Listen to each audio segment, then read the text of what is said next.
Hello माँ, मैं रवि बोल रहा हूँ। कैसी हो माँ? मैं ठीक हूँ बेटे। ये बताओ तुम और बहू दोनों कैसे हो? हम दोनों ठीक हैं। माँ, आपकी बहुत याद आती है। अच्छा सुनो माँ, मैं अगले महीने इंडिया आ रहा हूँ तुम्हें लेने। क्या? हाँ माँ, अब हम सब साथ ही रहेंगे। नीतू कह रही थी माँ जी को अमेरिका ले आओ। बाहर अकेली बहुत परेशान हो रही होगी। हेलो, सुन रही हो माँ? हाँ हाँ बेटे। बूढ़ी आंखों से खुशी की आंसू धारा बह निकली। बेटे और बहू का प्यार नस नस में दौड़ने लगा। जीवन के 70 साल गुजार चुकी सवित्री ने जल्दी से अपने पल्लू से आंसू पोंछे और बेटे से बात करने लगी। पूरे 2 साल बाद बेटा घर आ रहा था। बूढ़ी सवित्री ने मोहल्ले भर में दौड़ दौड़ कर ये खबर सबको सुना दी। सभी खुश थे कि चलो बुढ़ापा चैन से बेटे और बहू के साथ गुजर जाएगा। रवि अकेला आया था। उसने कहा कि माँ, हमें जल्दी ही वापस जाना है, इसलिए जो भी रुपया पैसा किसी से लेना है वो लेकर रख लो, और तब तक मैं किसी प्रॉपर्टी डीलर से मकान की बात करता हूँ। मकान? माँ ने पूछा। हाँ माँ, ये मकान बेचना पड़ेगा, वरना कौन इसकी देखभाल करेगा? हम सब तो अब अमेरिका में ही रहेंगे। बूढ़ी आंखों ने मकान के कोने कोने को ऐसे निहारा जैसे किसी अबोध बच्चे को सहला रही हो। आनन फानन और औने पौने दाम में रवि ने मकान बेच दिया। सवित्री देवी ने वो जरूरी सामान समेटे जिससे उनको बहुत ज़्यादा लगाव था। रवि टैक्सी मंगवा चुका था। एयरपोर्ट पहुंचकर रवि ने कहा, माँ तुम यहाँ बैठो, मैं अंदर जाकर सामान की जांच और बोर्डिंग और वीज़ा का काम निपटा लेता हूँ। ठीक है बेटे। सवित्री देवी वहीं पास की बेंच पर बैठ गई।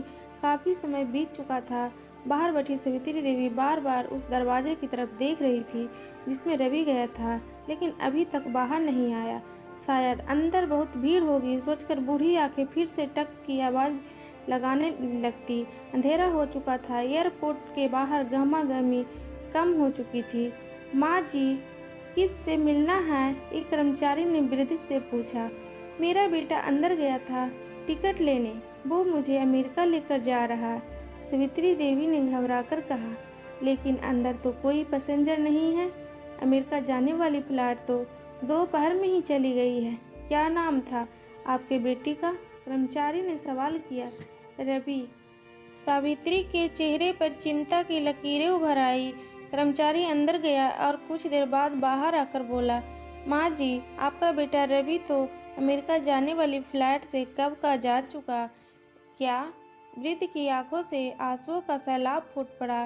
बूढ़ी माँ का रोम रोम कांप उठा। किसी तरह वापस घर पहुंची, जो अब बीत चुका था। रात में घर के बाहर चबूतरे पर सो गई। सुबह हुई तो दयालु मकान मालिक ने एक कमरा रहने को दे दिया। पति की पेंशन से घर का किराया और खाने का काम चलने लगा। समय गुजरने लगा। एक दिन मकान मालिक ने वृद्धि से पूछा, माँ जी, क्यों नहीं आप अपने किसी रिश्तेदार के यहाँ चली जाएं? अब आपकी उम्र भी बहुत हो गई है, अकेली कब तक रह पाएंगी?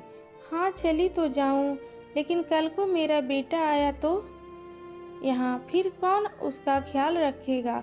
आँख से आंसू आने लगा। दोस्तों, माँ बाप का दिल कभी मत दुखाना, माँ तो माँ होती है। दोस्तों, अगर ये वीडियो पसंद आए तो एक कमेंट ज़रूर करना, लाइक करें, शेयर करें और सब्सक्राइब करें। Bye bye friend.